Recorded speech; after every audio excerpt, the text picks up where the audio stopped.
This is Chicago. At the dawn of the 21st century, Chicago's media was dominated by a handful of major corporations. But a resistance movement arose to free Chicago's media from their clutches. One player in this movement is the Chicago Independent Media Center and its TV show, Chicago Independent Television.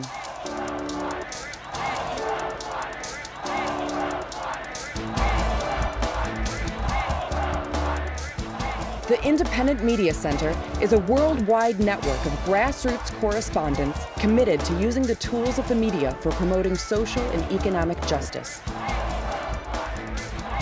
You are watching this month's dispatch from the Chicago Independent Media Center.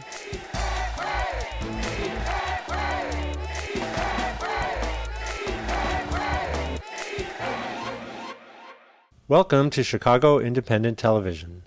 In this episode, we spend the half hour with Jerry Boyle, a Chicago lawyer and member of the National Lawyers Guild.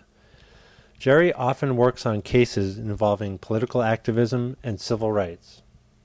In this extended interview, he offers his advice to activists about what to do when encountering police officers. Police officers don't arrest everybody they see breaking the law, and that's a good thing, and that's something we want to encourage. All right? Police officers have a lot of discretion to decide not to make an arrest in a situation where they could, and they do it all the time. All right? And the privileged access they give to the media, for instance, is an example of that. Yes, that official news van there is blocking a fire lane, but that's okay. I'm not going to bother them. All right? We don't like it when they discriminate. Okay, but we do like it when police officers use discretion and don't arrest people that they could arrest lawfully. All right, so I tell activists, all right, don't recklessly blow the police officer's discretion. A lot of times, even if a police officer observes you in a situation that could fairly be characterized as breaking the law, that police officer, in most circumstances, has the discretion not to arrest you. All right? That's, if you're somebody that law enforcement is looking at as a target for a criminal charge, that's your first line of defense. Okay? Try to interact with the police officer in such a way that he just decides, I'm not going to arrest this person. Okay, this is one that I'm just going to let go by. But keep in mind that you have some power in an interaction with the police officer. That police officer can use his or her discretion not to arrest you.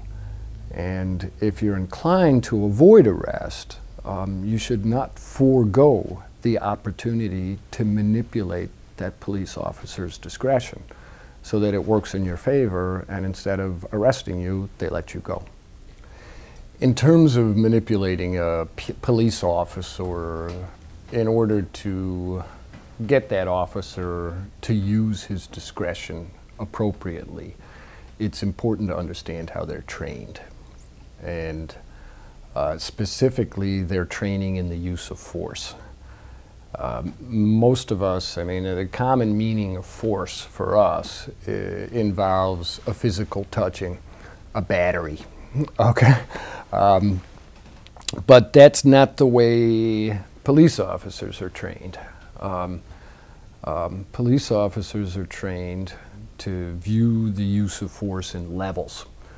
And I'll break down the levels, but point out that within these levels there are sub-levels. But the basic levels are physical presence, verbal direction, empty hand control, intermediate weapon system, and lethal force. The way police officers are trained is in a thing called a matrix. It's a vector, and on one side is the police officer's behavior, basically broken down to those levels. On the other side is the subject's behavior, also broken down into those levels. All right?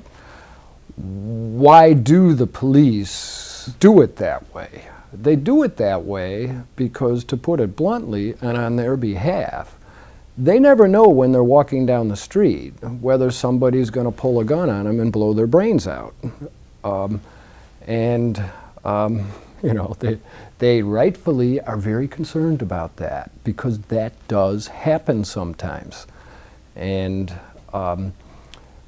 using the matrix as a police officer is all about control. They want to establish control. And basically, they will continue to escalate until they feel that they are in control. They call it a matrix because what a police officer does depends upon what the subject does. And the way they're trained to analyze the use of force, in most cases, there's some differing opinions on this, is they can go one level above the subject, one level above you. All right? Some say that they should stay at the same level as the subject, but the majority opinion is they can go one level ahead of you. So what does that mean? That means, first of all, that when a police officer appears on the scene, that is a use of force. And we all know that people react to that. Oop, there's a cop here. Okay. When a police officer starts talking, verbal direction, and giving orders, that's a use of force. And we need to understand that. All right. The empty hand control, meaning an officer putting his hands onto you, which is what most people think is a use of force, that's the third step. You're already in trouble if the police officer is at empty hand control. You're watching Chicago Independent Television. I see the soul of a nation, must be true 'cause I've seen it on TV.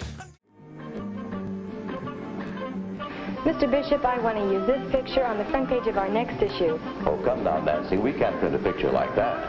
Paper is read by people all over the city. Just think what a picture like that would do to the reputation of our newspaper. I don't think we should hide things just because they're unpleasant. How do we stop things like this if we don't let the people know they're happening?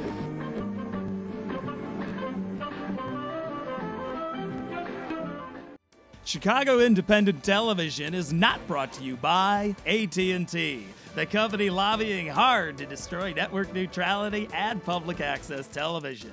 Learn more at SaveTheInternet.com. AT&T, your world degraded. Nor by Blackwater, a worldwide leader in security and murder. Learn more at blackwaterbook.com. Blackwater, we kill innocent Iraqis so that you can feel more secure.